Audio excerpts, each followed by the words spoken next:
nos pedido que conversássemos um pouco sobre esse assunto, né, sobre esse tema, se assim quiserem, quem são meus pais, quem são meus irmãos, que é um tema advindo, né, digamos que quase que uma paráfrase da frase do Cristo, grafada pelo evangelista Mateus, também pelo evangelista Lucas, lá no capítulo 12 de Mateus, no capítulo 3 de Marcos, desculpe-me, que é o momento em que Jesus está com seus discípulos, e olha, muitos discípulos, não só os apóstolos, e está com uma multidão também à sua volta.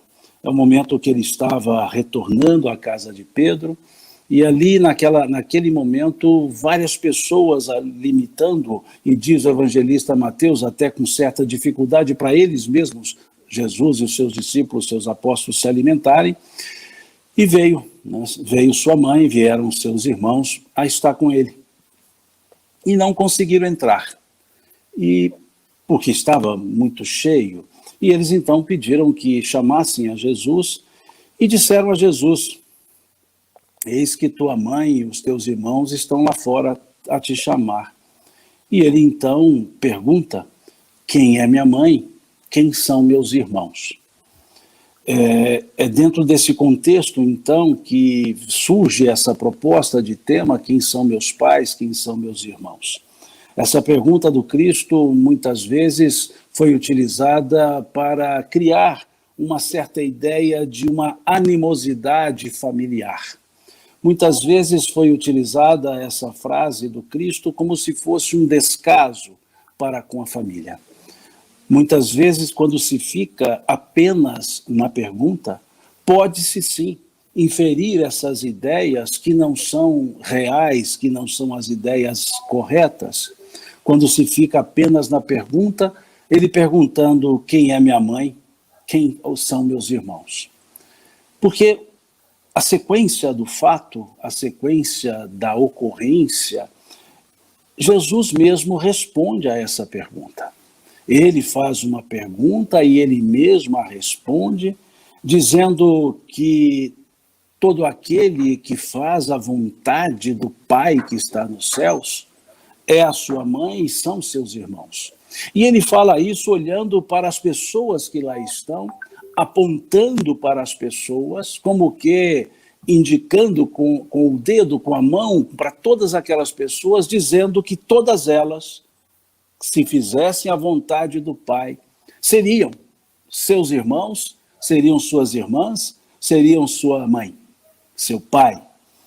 Quando Jesus assim responde, ao contrário do que muitos pensam, ele não rebaixa a família ao nível dos estranhos. Ele eleva os estranhos ao nível da família.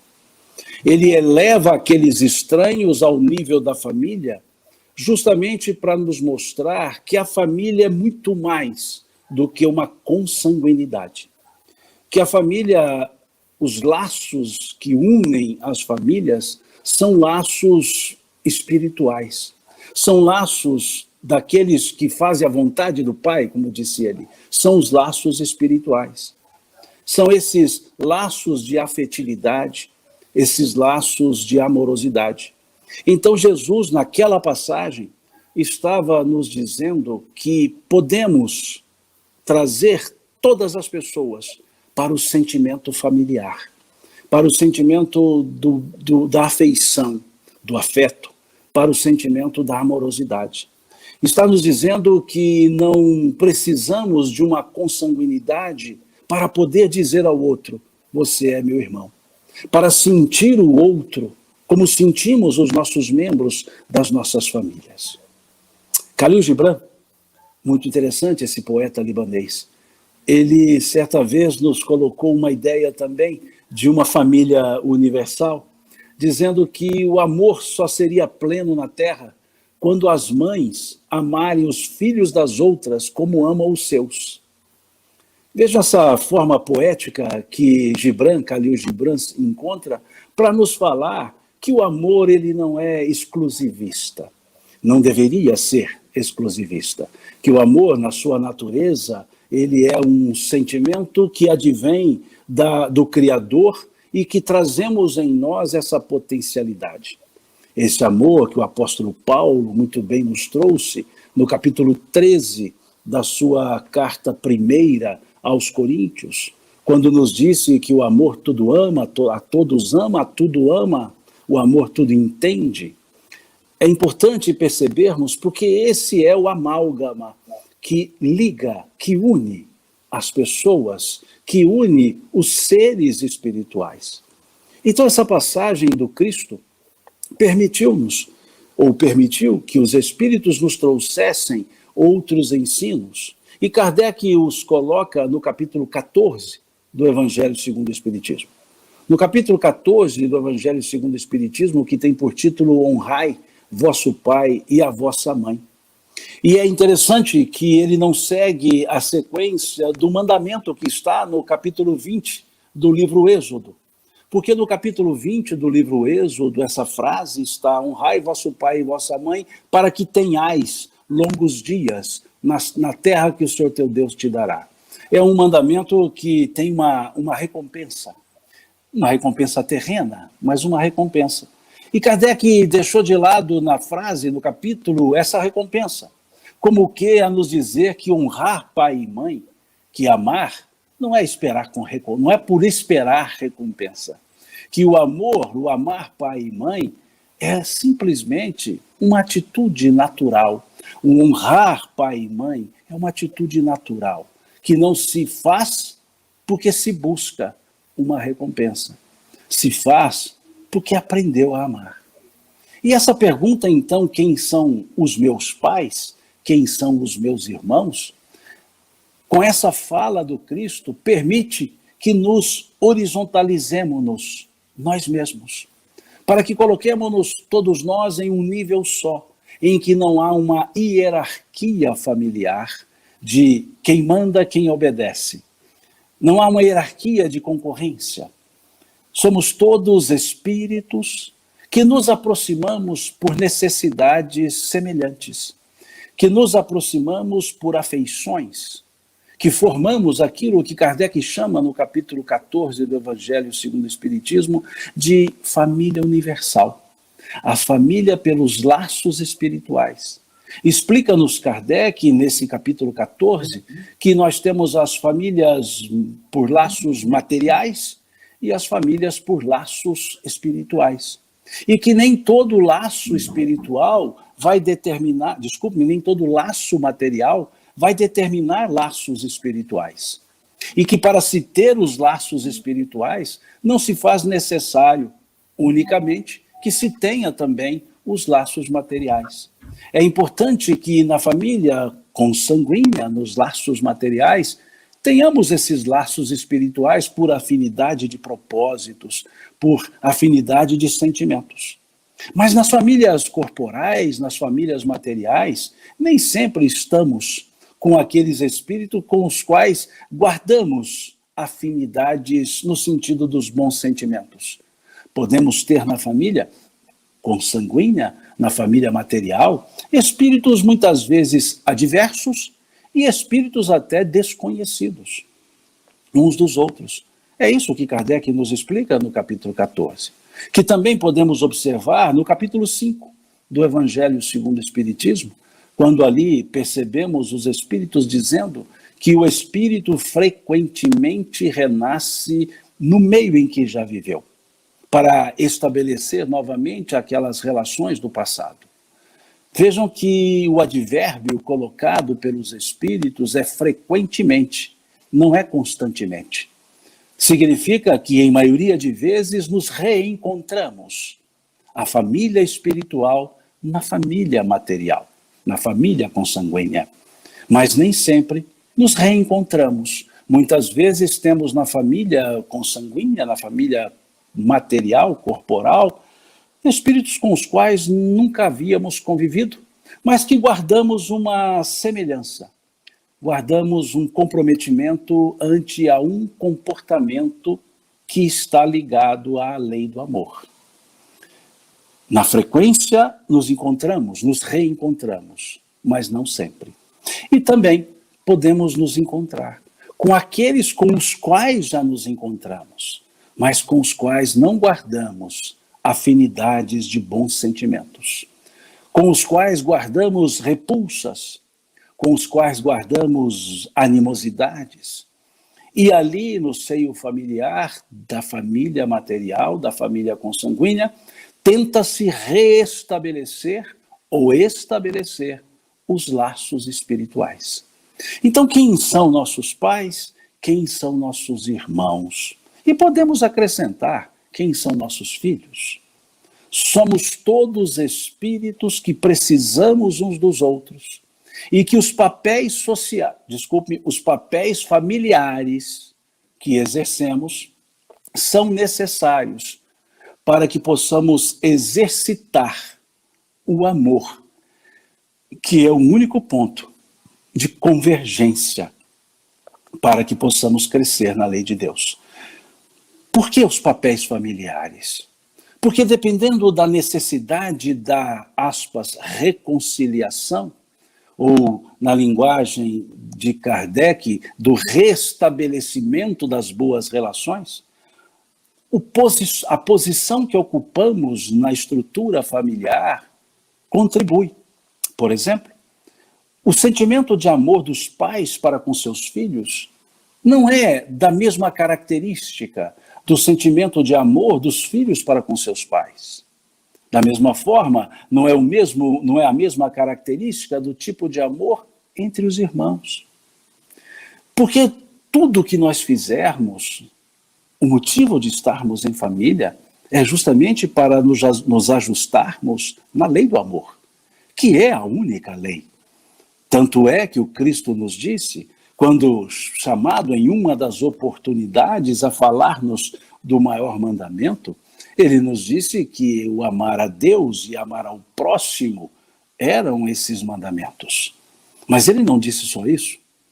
Ele acrescenta, dizendo que desses dois mandamentos, amar a Deus e ao próximo, desses dois mandamentos dependem toda a lei e os profetas. Jesus não só recitou o que está na estrutura hebraica, quando disse amarás o Senhor teu Deus com todo o teu coração, com todo o teu entendimento, com toda a tua alma, e amarás o teu próximo como a ti mesmo. Ele foi além. Ele disse, desses dois mandamentos, amar a Deus e ao próximo, dependem toda a lei e os profetas. Ele resumiu tudo aquilo que a estrutura hebraica, judaica, estabelecia como referência. A lei e os profetas. Tanto o faz que assim vemos também no fenômeno da transfiguração, lá do capítulo 17 de Mateus, aparecendo-lhe dois espíritos, um que simbolizava a lei e o outro que simbolizava os profetas, Moisés e Elias. Como que a lei e os profetas reverenciando a verdade do amor. O Cristo naquela transfiguração era o símbolo do amor. Moisés a lei, Elias os profetas. Elias foi o maior dos profetas. Então Elias simbolizava os profetas, Moisés a lei e Jesus o amor, como que ele a dizer que dependia do amor, toda aquela lei, todos aqueles profetas. E é justamente esse o elemento que nos leva a nos reencontrar na Terra. Espíritos diversos, espíritos individualizados, constituindo uma família para exercício do amor. E na condição de pais, o amor, podemos dizer, é de doação. Os pais amam seus filhos. Nasce o primeiro filho, o pai e a mãe amam. Nasce o segundo, o pai e a mãe amam. Nasce o terceiro, o pai e a mãe amam. Nasce o 25º, o pai e a mãe amam. Não interessa a quantidade de filhos. O amor de pai, o amor de mãe não tem limites. Ele não é quantitativamente analisado. Ele é qualitativamente analisado. O amor de mãe, o amor de pai é como aqueles alimentos da parábola do mito da cornucópia grega. Da cornucópia, aquele chifre de carneiro que sempre solta alimentos. Assim são os pais, são as cornucópias do sentimento. Sempre liberam amor. E não precisam buscar o amor de volta dos filhos para que continuem amando os filhos. Por isso é um amor de doação. É aquele amor que só vai. Ele não precisa voltar para ir. Ele não precisa de reciprocidade. Mesmo que os filhos não amem seus pais, mesmo que os filhos não honrem seus pais, eles continuam amando seus filhos. É o amor de doação. O amor de filhos é aquele amor de recepção. É aquele amor que quer receber. É aquele ser que quer ser amado. Precisa saber que é amado para sentir-se seguro. É um amor que busca a segurança. É um amor que busca aquela afeição dos pais. E os filhos amam seus pais, sim, mas não entendem a dimensão do amor que eles recebem dos pais. Então nós chamamos o amor de filhos de amor de recepção. São agradáveis para receber. Aquele amor que só vem, mas que não necessariamente volta. E os filhos só entendem o quão são amados pelos seus pais quando eles, os filhos, se transformam em pais e mães. E por analogia do amor que sentem pelos seus filhos, eles entendem o amor que os seus pais sentem por eles ou sentiam por eles. E muitas vezes querem devolver esse amor, mas também pode ser que os pais já tenham sido devolvidos para o mundo espiritual. Então a natureza do amor de filho é receber. O amor entre irmãos. O amor entre irmãos é um amor que nós podemos chamar, didaticamente apenas, um amor de concorrência. O que é uma concorrência? É diferente de adversários. O adversário corre na mesma direção, mas em sentidos opostos. O concorrente corre na mesma direção, no mesmo sentido, em caminhos paralelos. Ou seja, correrem juntos, mas em caminhos individualizados, em caminhos paralelos. Então os irmãos correm para o mesmo objetivo, receber o amor dos pais. São concorrentes, correm juntos para a busca do amor dos pais. E cada um deles, cada um dos irmãos, com uma característica que lhe é própria. Porque o espírito é um ser individualizado de outro espírito. Então cada um tem o seu jeito, a sua forma. Por isso correm juntos para esse amor dos pais. Por isso é um amor de concorrência. E temos ainda o amor da conjugalidade, que é o amor entre cônjuges, entre companheiros. É um amor que nós podemos didaticamente chamar de amor de compensação. O que seria o amor de compensação?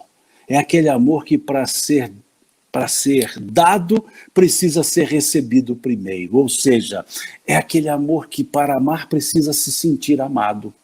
Então é aquele companheiro ou a companheira que diz: hoje você não falou que me ama, e o outro responde: você também não falou, ou seja, me ama que eu amo. Então esses amores na família, a posição que o espírito ocupa é para exercitar o tipo de amor.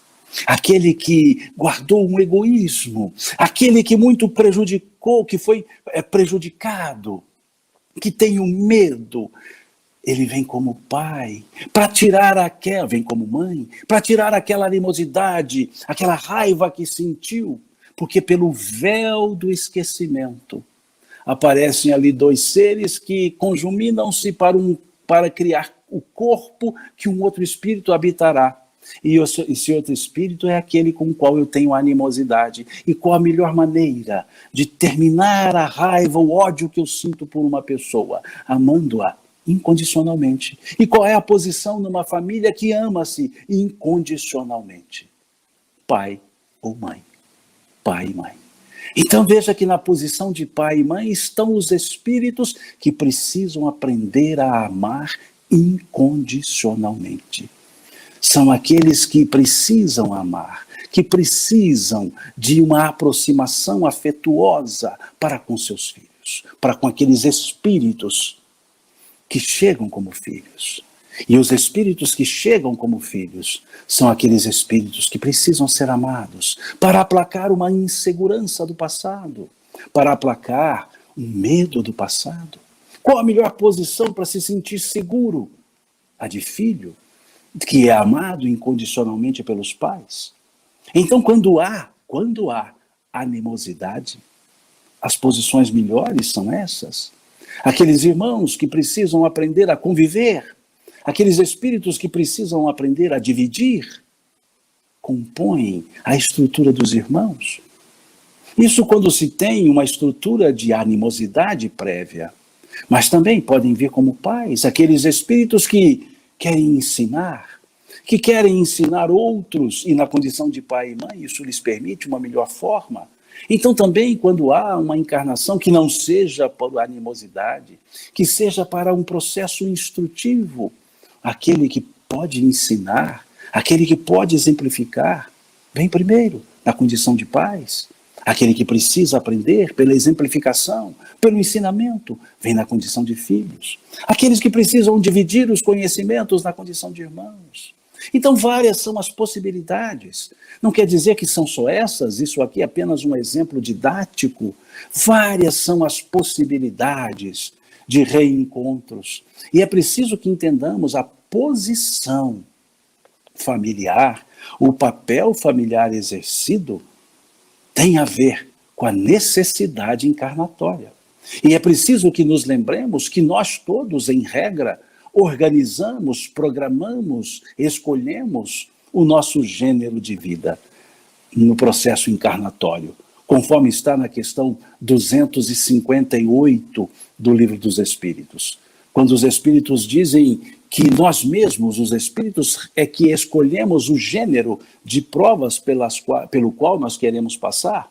Quando Kardec pergunta se o Espírito tem consciência do que lhe irá suceder na vida corpórea, e eles respondem sim, ele mesmo escolhe o gênero de provas, o gênero de vida material, e estar com as pessoas, estar com os outros espíritos faz parte do gênero, faz parte das nossas escolhas.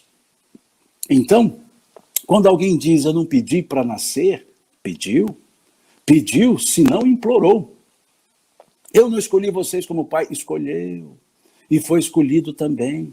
É um processo de mútuo entendimento, é um processo, é algo adredemente preparado, adredemente organizado, intencionalmente organizado. A estrutura familiar não é um descuido, é uma necessidade. Nos falam os Espíritos, quando estudamos lá no Livro dos Espíritos, a lei de sociedade, que o ser humano, o espírito, é um ser naturalmente social. E quando olhamos a questão 775 desse Livro dos Espíritos, da lei de sociedade, nós veremos que os Espíritos colocam a família como o principal elemento da sociedade. Quando perguntam aos Espíritos, ou Kardec pergunta aos Espíritos, qual seria para a sociedade o resultado do relaxamento dos laços de família, e eles respondem, uma recrudescência, um recrudescimento, um aumento do egoísmo.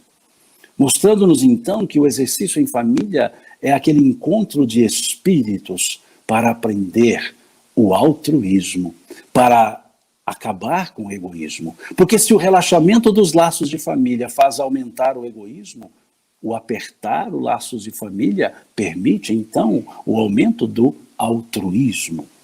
Então é preciso que percebamos quem estão ou quais espíritos estão compondo uma família, quem somos nós na família, quem são os nossos pais na família, quem são os nossos irmãos na família, quem são os nossos filhos na família.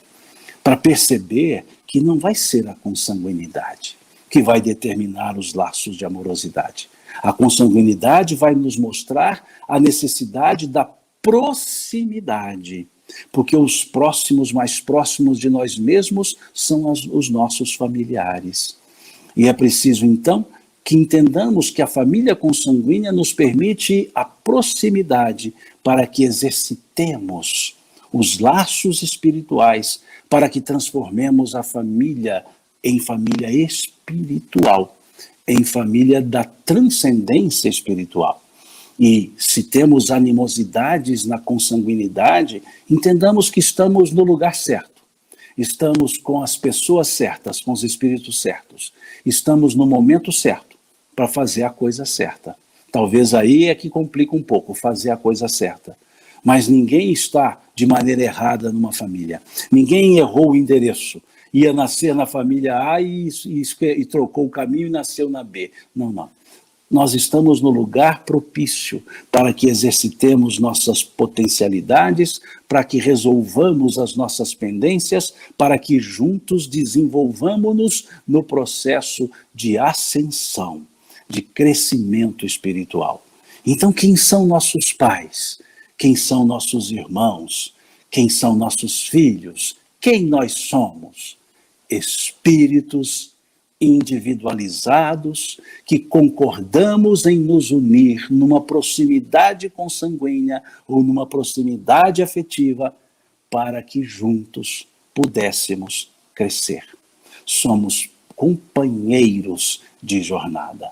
Na posição encarnados, os pais educando seus filhos, mas na posição espiritual, os espíritos se educando um e outro e uns aos outros na convivência familiar, que podemos chamá-la de escola bendita, de laboratório das nossas experiências evolutivas, a família. Então, quem são esses pais? Quem somos nós? Os que precisamos uns dos outros. E o papel familiar da família corporal exige um pouco mais dos pais, presumindo que eles estejam em melhores condições de preparo de maturidade para lidar com seus filhos. Lidar, ensiná-los, educá-los, como nos fala o Espírito Emmanuel na questão de número 110 do livro O Consolador. Quando perguntam ao Espírito Emmanuel qual é a melhor escola para a educação das almas recém-chegadas na Terra, e ele responde que a melhor escola para as almas recém-chegadas na Terra ainda é o lar. Ainda. Utiliza ele essa forma adverbial de tempo. Ainda é o lar. Mostrando-nos que essa escola bendita, esse elemento bendito, e dos pais, espera-se a condição de ensinar, de exemplificar.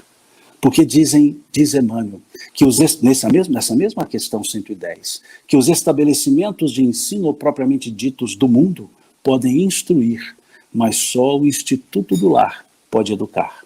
E os pais são esses educadores da educação natural. Aquela educação que é calçada não nos aspectos cognitivos do ensino, mas nos aspectos exemplificativos do comportamento. Tanto é que o espírito Cassimiro Cunha, por meio da mediunidade de nosso querido Chico, escreveu um verso aos pais em relação aos filhos no processo de educação, dizendo aos pais: resguarda os teus pequeninos onde estejas e onde vais, pois a criança no futuro é a foto viva dos pais.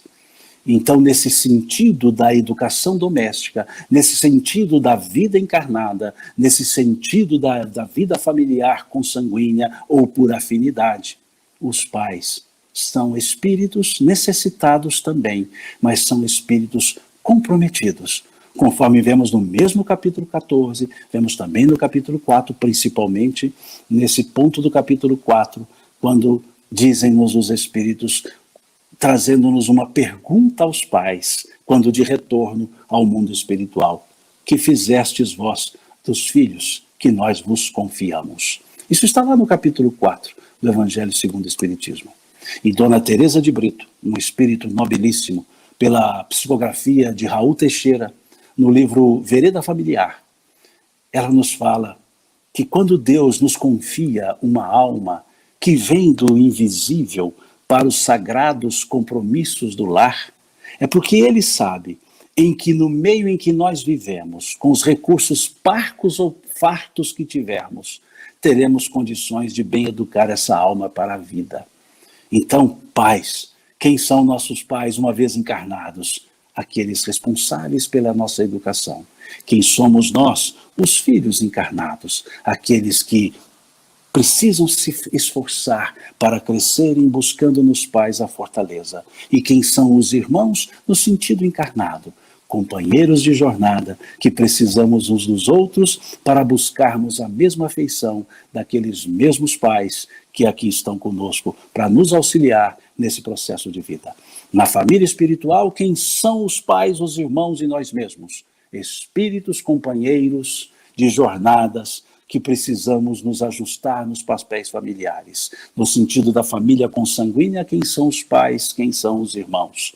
Somos os aprendizes que exercemos os papéis familiares, contribuindo uns para com os outros.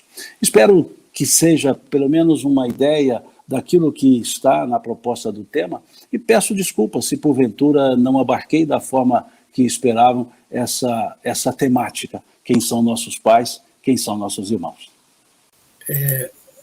Aqui, veja bem, quando a mãe dedica mais tempo trabalhando fora do lar e resta ao esposo, que também trabalha, o convívio direto e constante com os filhos, é considerada mãe ausente? Está falhando em sua missão? Não é a quantidade de tempo que determina o cuidado demonstrado. É a qualidade dos cuidados no tempo disponível, no tempo possível. Então, não significa que o fato de uma mãe trabalhar fora por uma necessidade familiar, profissional, quando eu digo necessidade, não vejam preemência. Necessidade é a profissão em si, todos nós queremos ser úteis, produzindo, trabalhando. Quando então a mãe se ausenta para o trabalho, não é a quantidade de horas do dia que vai determinar a afeição, o cuidado, a atenção. É justamente o contrário, é a qualidade da afeição, é a qualidade dos cuidados, é a qualidade da atenção que vai determinar o valor do tempo, o valor daquele pouco tempo que passa. Então, eu qualificaria pais ausentes quando estão ausentes o sentimento, quando estão ausentes a atenção com os pais presentes. É mais ausente um pai e uma mãe que, em detrimento da convivência dos filhos, dedicam-se a questões outras, estando presentes os próprios filhos, principalmente na tenridade. Então, a questão não é de quantidade, o amor não é quantitativo, o amor é qualitativo. Agora, há que se avaliar se esse distanciar-se fisicamente é uma necessidade da família como um todo ou uma pura e simples vontade de se distanciar da própria pessoa que sai para o trabalho. E preciso só ponderar isso, mas em regra, não há nada que se quantitativize na relação de amor pai e filho. Sempre qualificar, qualidade, o aspecto qualitativo, qualidade é o que interessa. Então, valorize o tempo presente, porque você precisará de um tempo ausente. Então, dê valor a esse tempo presente, cuidando com todo o afeto e atenção daqueles que estão com vocês. Muito bom. Muito bom. Não, aqui uma pergunta da Leliane Vieira. Ela diz assim: boa tarde, Simão. Gostaria de saber, meu filho faleceu em 2019 e não fui uma mãe muito presente na vida dele. Será que ele guarda mágoa de mim? É difícil poder reduzir a casos concretos explicações que são amplas. Essa questão de guardar mágoa, não guardar mágoa, isso é da personalidade da pessoa. O fato de desencarnar não significa que a pessoa mudou sua forma de ver de maneira imediata, mas significa que é uma oportunidade de aclarar as visões e perceber que alguns sentimentos não são tão importantes assim e não são tão significativos, dentre eles a mágoa. Então é bem possível que esse filho se distancie desses sentimentos que são típicos de nós mesmos, aqui envoltos ainda em elementos materiais. É possível que ele olhe e entenda que a questão de ser bom pai e boa mãe é muito relativa, que isso vai muito das questões de entendimento de um e outro, que vai muito da forma de exteriorização. Esse aspecto de ser bom, de ser ruim, depende da perspectiva. É natural que a mãe que aqui fique, o filho retorna, sinta-se assim como que devedora, porque todas as mães, todos os pais se sentem devedores no cuidado dos seus filhos.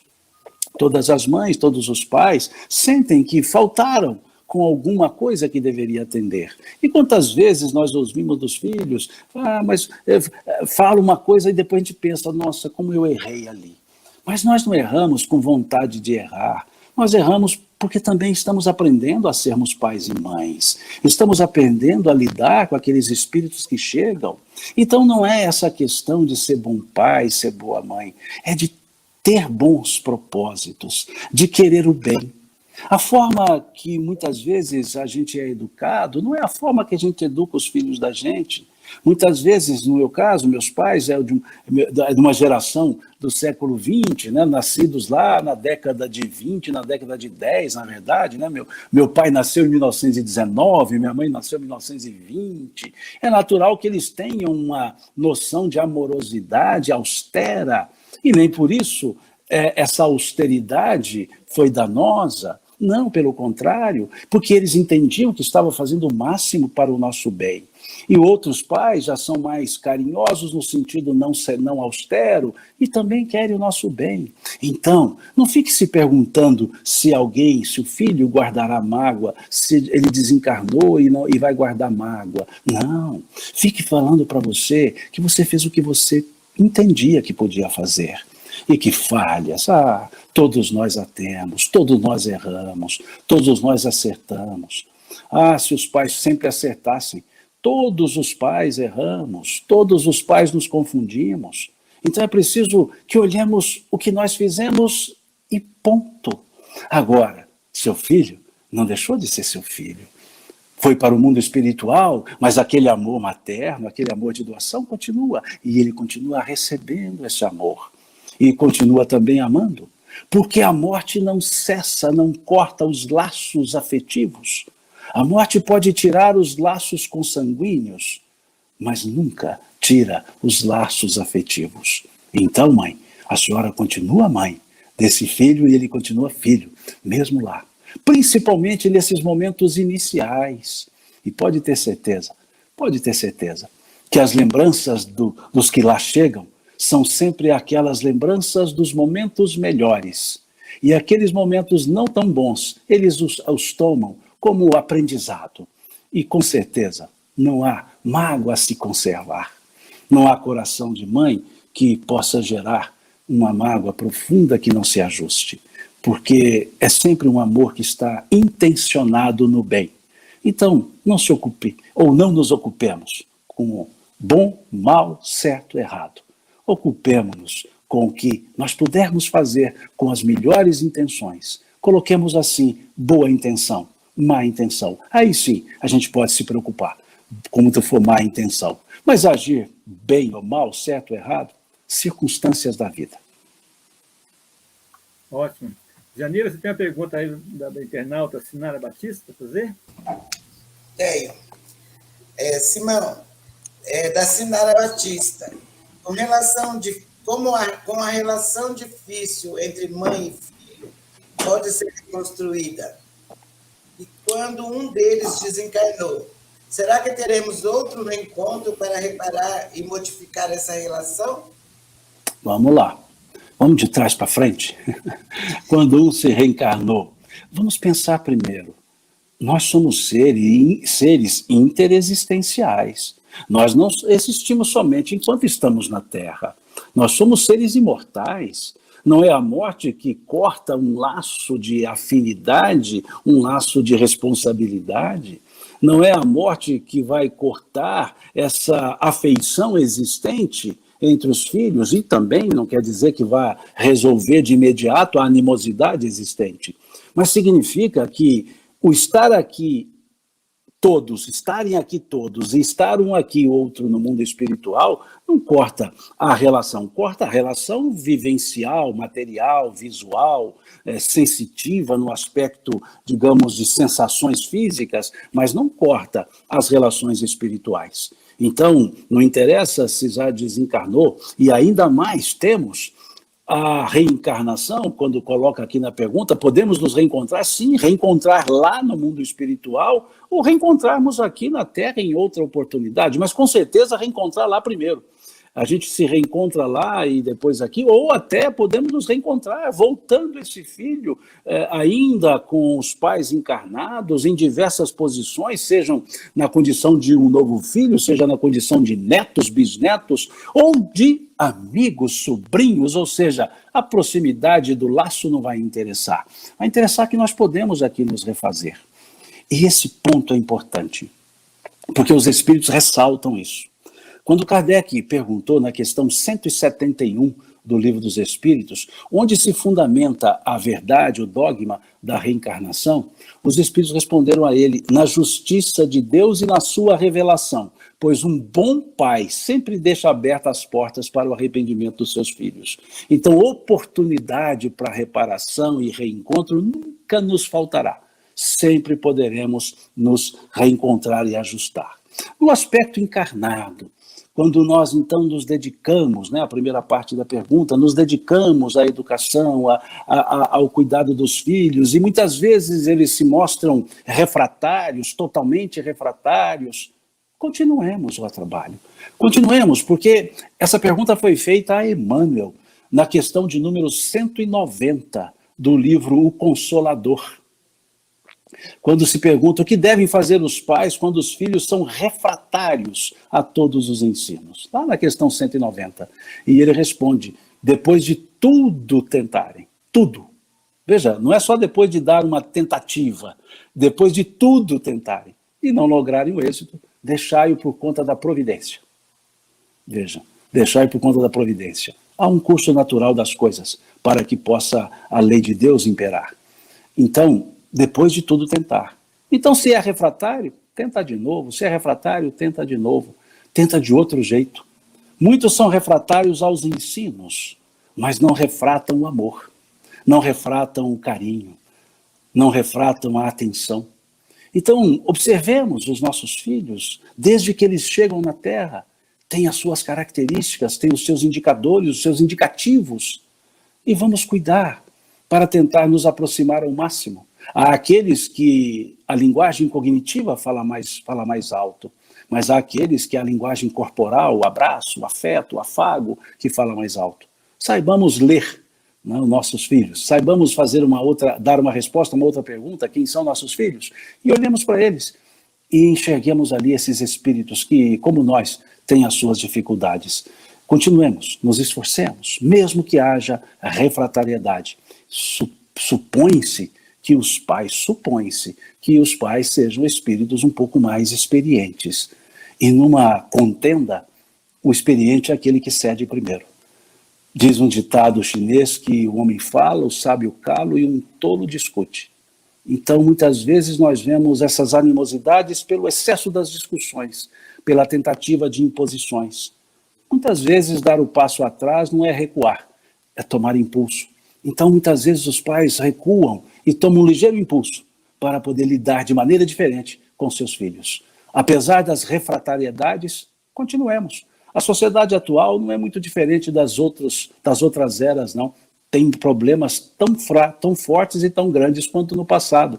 Isso é da natureza ainda desse nosso mundo de provas e expiações. E a família está aí para tentar harmonizar e mitigar um pouco esses efeitos da sociedade. Vamos apertar um pouco mais, né, esses laços de família, de amorosidade e de afetuosidade.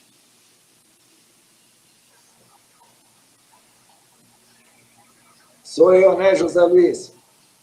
Sim, mas você tem uma pergunta para fazer para o Simão?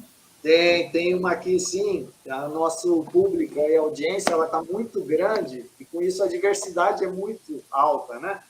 E, em especial, o Antônio Pereira de Farias, ele fez uma pergunta que eu complementaria. Ele pergunta o que é um profeta, que você mencionou, né, sobre profetas aí no meio da sua palavra. E a gente gostaria de saber se, em algum momento, né, também, os profetas, né, chegaram a mencionar a importância da família, assim como Jesus em sua mensagem.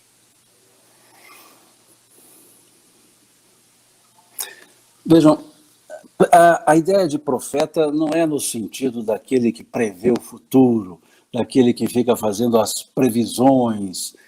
Profeta, no Velho Testamento, são aquelas pessoas que tinham uma intimidade com Deus e que traziam os alertas para a sociedade, a comunidade na qual viviam, e traziam alertas como mensageiros da verdade divina.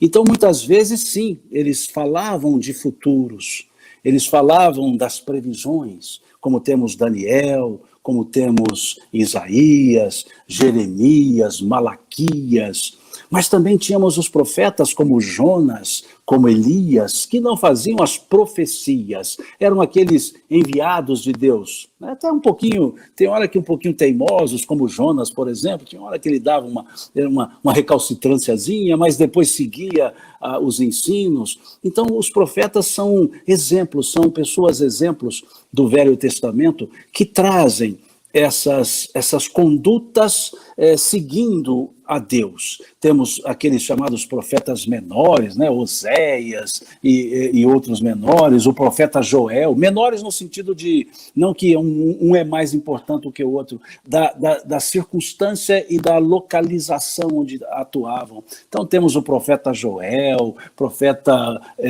Ezequiel, e esses outros, Abacuque, né, um profeta pouco lido. Então são esses homens, né, vamos chamar assim, homens de fé, homens determinados a levar a ideia de Deus. Por isso eles formam uma base muito forte do pensamento judaico, ao lado da lei, ou seja, ao lado da Torá.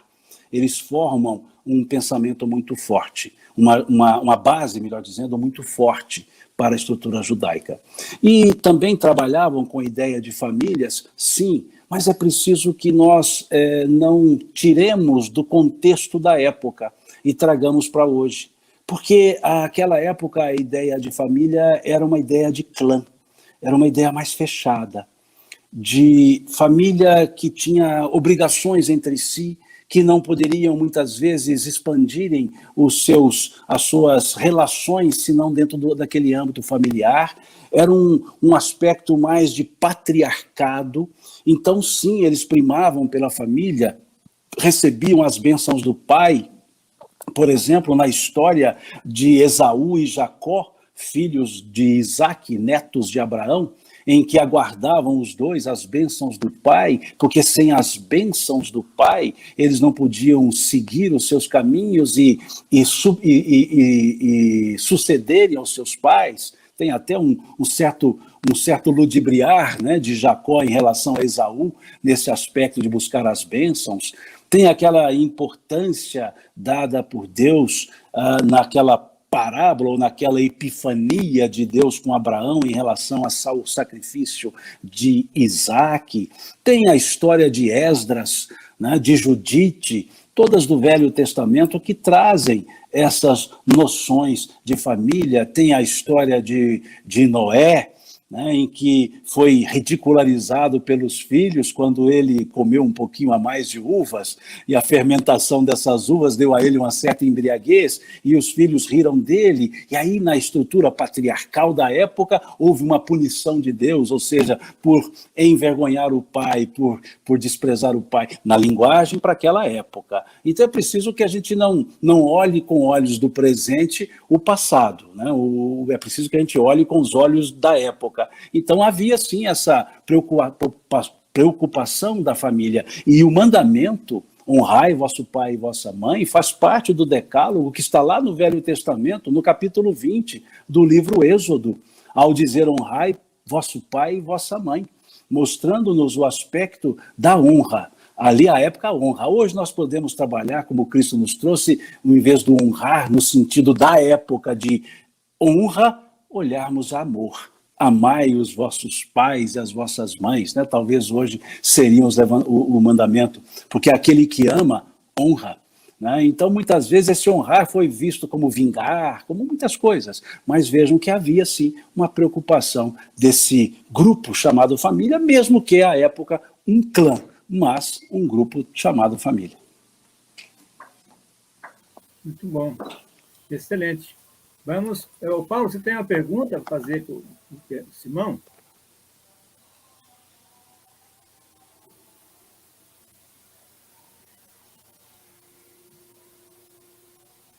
Oi, Simão. Oi, Paulo. Tá ouvindo aí? Estava com ouvindo. o aqui. Estou ouvindo.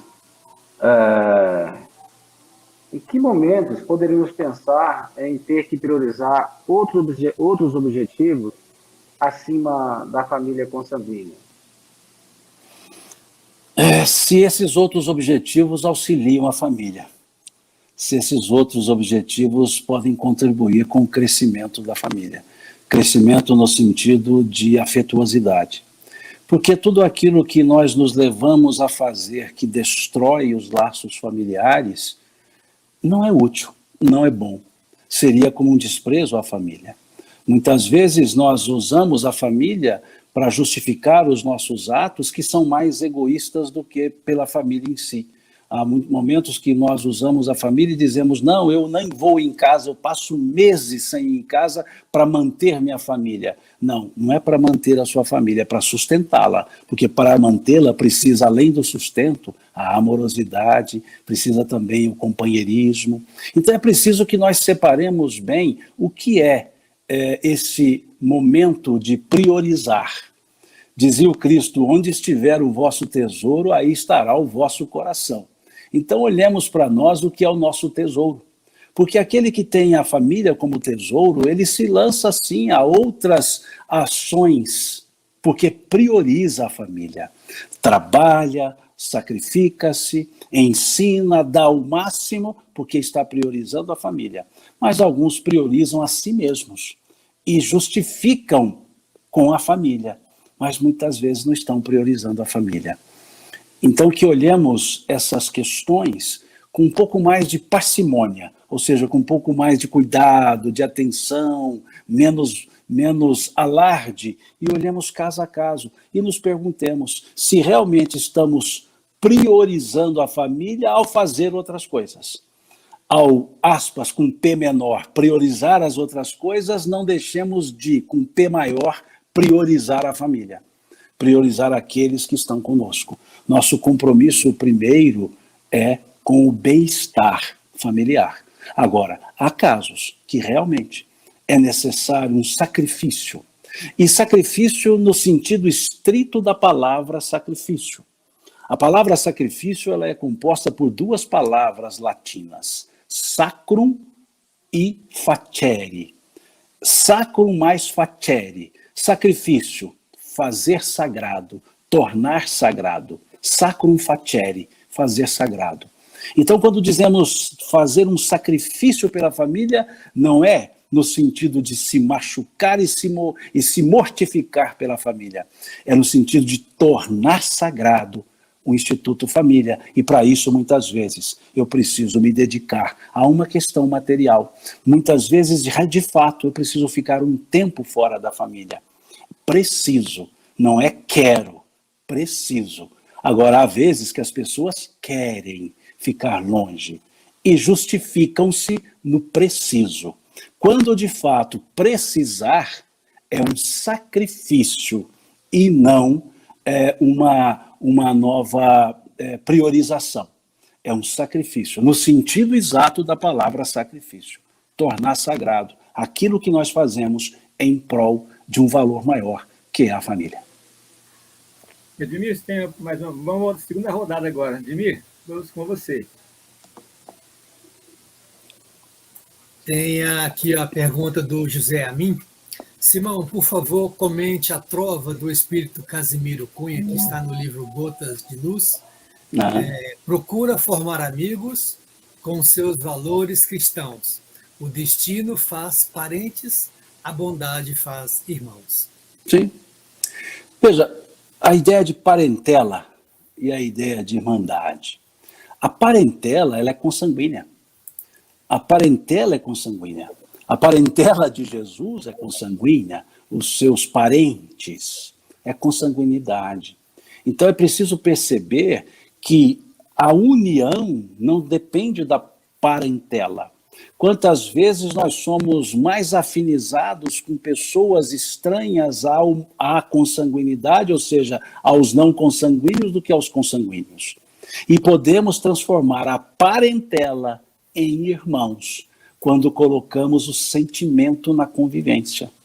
Então é importante nós percebermos que esses valores cristãos não são valores de uma religião, são valores de vida. E os valores cristãos estão na amorosidade, no respeito, na solidariedade, na caridade.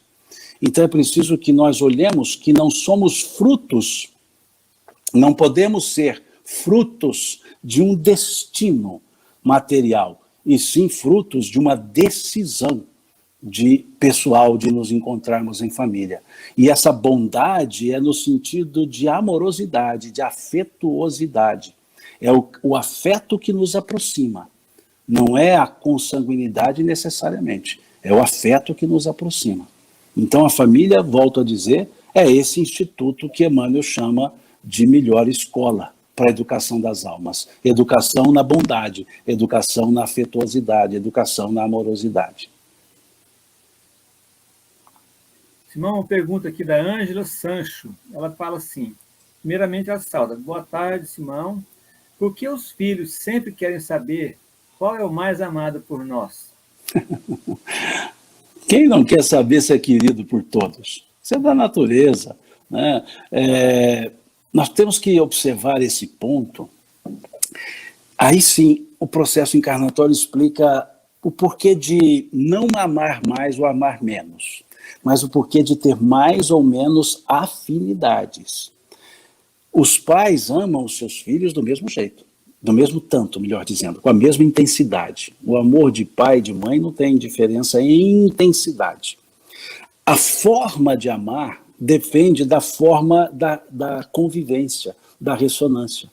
Então, quando as pessoas dizem assim, eu eduquei meus filhos todos iguaizinhos, são 3, 2 deram muito bem, mas nossa, o que foi o problema? Educar igualzinho. Eles não são iguais, então não se pode educar igual, porque não são iguais, são diferentes, cada um tem uma busca, tem uma forma de percepção.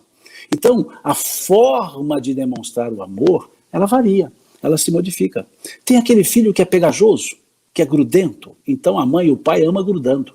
É aquele filho que a mãe e o pai põem no colo. Tem aquele filho que você vai abraçar, ele não estende os braços, ele destende os braços, né? Ele distende os braços. Ele fica ali com os braços abraçados. Então esse é um que demonstrar o amor pelo abraço vai ser mais difícil. Tem aquele outro que gosta de conversar, então você conversa muito com ele. Tem aquele outro que já é mais calado, então você respeita esse mais calado. Ou seja, é amor do mesmo jeito, só que ressonando de maneira diferente. Então, há, sim, formas diferentes de demonstrar a mesma intensidade do amor. E há o aspecto da afinidade espiritual, daqueles seres que estão na condição de pais e filhos, mas que guardam uma afinidade grande de encarnações anteriores, de amizades. Então, é natural que haja uma ressonância um pouco mais ostensiva, mas não quer dizer que tenha amor a mais ou a menos. Há um outro ponto a se pensar. Porque há também aqueles da animosidade, aqueles que vieram do mundo espiritual trazendo animosidades estão na condição de pai e filho. Então é natural que haja ali atritos, até que entendam que estão ali para se ajustarem, e aí começa a ceder, o atrito diminuindo e o amor vai se ajustando, vai se reorganizando. Então são várias formas que existem numa condição familiar, mas nunca vai tirar aquela ideia dos filhos de dizer assim, quem você ama mais, porque isso é uma vontade danada dos filhos, essa é uma vontade nossa, né? Queremos saber quanto que os outros gostam de nós. E a criança diz, quanto que a senhora gosta de mim? Ela fala do tamanho do mundo. Aí ele fala, eu pensei que era do tamanho do universo. Né? Então tem essas coisas todas, mas isso é dessa natureza que a gente leva assim numa forma humorada, numa forma, digamos, despojada, de veracidade métrica, né? Que na verdade eles não querem medir o amor, na verdade querem sentirem-se amados. E essa é a característica do amor de recepção que nós falamos um pouco atrás. E é a característica do amor de doação. Então, se querem ser amados, vamos amá-los, né? Amemos com gosto, né? Amemos com gosto mesmo, né? Muito, mas muito. Se tiver que dar uma apertadinha, dê uma apertadinha. Se tiver que ficar um pouquinho longe, fica um pouco longe. E façamos dessa forma. E quando perguntarem, falar, é difícil dizer, porque é do tamanho do universo para todos vocês, e o universo é infinito. Então não tem como medir aquilo que não tem medida para medir. Né? Pode brincar dessa forma também.